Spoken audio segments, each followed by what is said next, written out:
Les amateurs de romans ont eu tendance à considérer la nouvelle comme un genre littéraire un peu secondaire, un petit peu le parent pauvre, le cousin éloigné.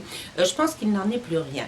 D'ailleurs, comme preuve, le prix Nobel de littérature a été attribué cette année même, 2014, à Madame Alice Munro, grande auteure canadienne de nouvelles, pour son dernier recueil qui s'intitule Rien que la vie et que je vous conseille vivement de lire.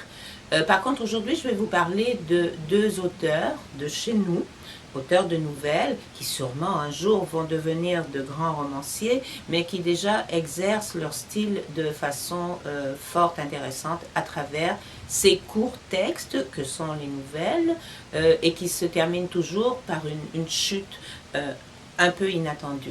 Je ne pourrais pas raconter les nouvelles. Je parle des 8 nouvelles de Madame Nathalie Jean dans son recueil Le vent dans le dos et également des 17 nouvelles de Jean-Paul Baumier dans son recueil Fais pas cette tête.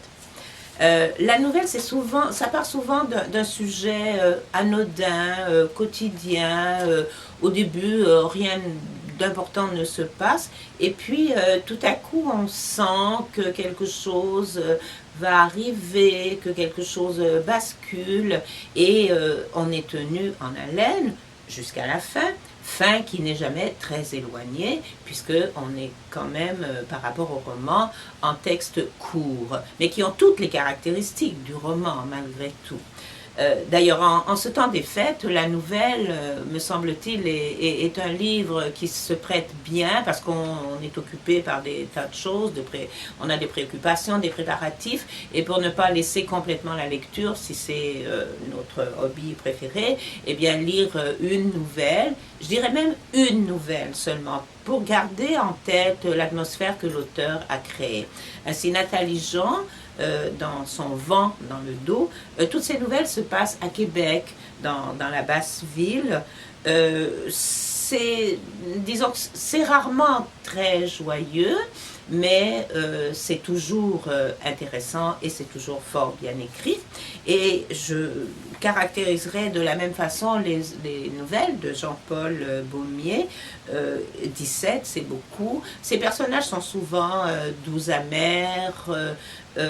Il y a bien sûr des ruptures, parce qu'il y a aussi question d'amour, donc malheureusement de rupture, mais c'est de la littérature qu'on peut qualifier de grande littérature.